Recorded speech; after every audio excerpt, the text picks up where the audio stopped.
Hello friends, रितूस किचनमध्ये तुमचं पुन्हा एकदा स्वागत। आज आपण एकदम युनिक व मस्त असा पराठा कसा बनवायचा ते बघणार आहोत। त्यासाठी इथे मी राईस घेतलेला आहे, लेफ्ट ओव्हर राईस आहे हा। ह्यामध्ये आता आपण थोडासा चाट मसाला टाकून घेणार आहोत, थोडी जिरा पावडर टाकून घ्यायची आहे, धना पावडर टाकून घ्यायची आहे, 1/4 चमचा आपण याच्यात लाल तिखट टाकणार आहोत। लाल तिखट तुम्ही तुमच्या आवडीनुसार कमी किंवा जास्त करू शकतात। त्यानंतर यामध्ये आपण बारीक कापून घेतलेली कोथिंबीरही टाकून घेणार आहोत। यामध्ये आपण थोडी काळी मिरी पूड टाकून घेणार आहोत। त्यानंतर यामध्ये आता चवीनुसार मीठही टाकून घ्यायचं आहे। राईसमध्ये ऑलरेडी मीठ असतं, त्यामुळे सांभाळूनच इथे मीठ आपल्याला टाकायचं आहे। थोडासा ओवा टाकून घेणार आहोत, हातावर क्रश करून टाकायचा आहे, म्हणजे छान असा फ्लेवर येतो। हे सगळे इन्ग्रेडियंट्स टाकून झाल्यानंतर आपल्याला व्यवस्थित असं हे मिक्स करून घ्यायचं आहे।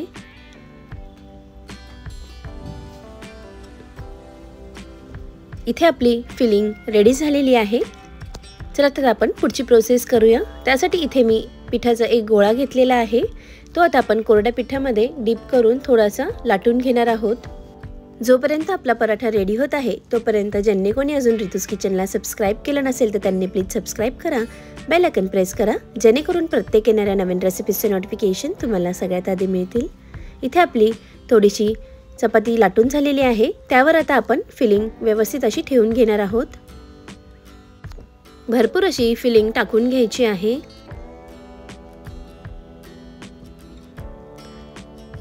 त्यानंतर हे आपण क्लोज करून घेणार आहोत।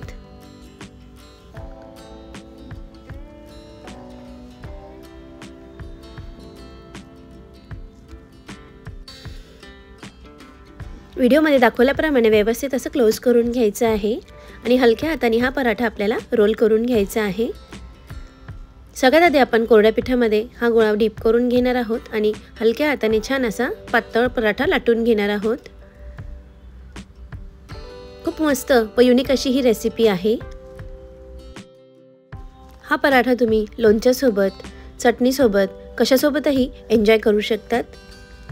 खूप मस्त असा हा पराठा लागतो।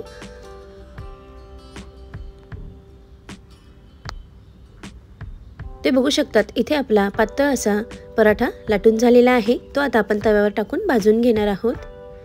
दोन्ही साइडने छान गोल्डन ब्राउन होईपर्यंत हा पराठा आपण भाजून घेणार आहोत।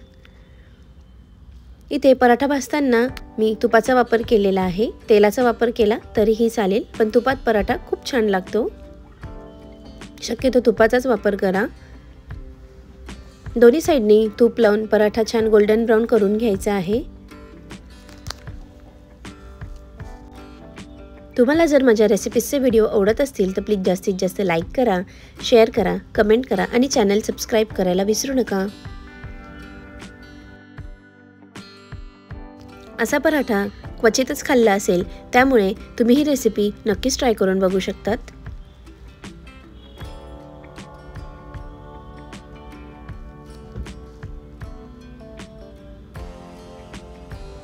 इथे आपला एक पराठा भाजून झालेला आहे, तो आता आपण काढून घेणार आहोत आणि दुसरा पराठा सेम याच पद्धतीने भाजून घेणार आहोत।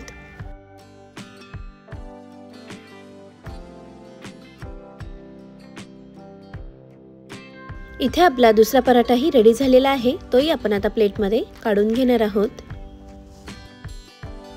इथे आपला युनिक व गरमागरम असा पराठा एन्जॉय करण्यासाठी रेडी झालेला आहे। तर ही रेसिपी तुम्ही नक्की ट्राय करा आणि तुम्हाला कशी वाटली हे कमेंट बॉक्समध्ये कळवायला विसरू नका। रेसिपी बघितल्याबद्दल धन्यवाद। पुन्हा भेटूया अशाच एका नवीन रेसिपीसोबत, तोपर्यंत बाय बाय।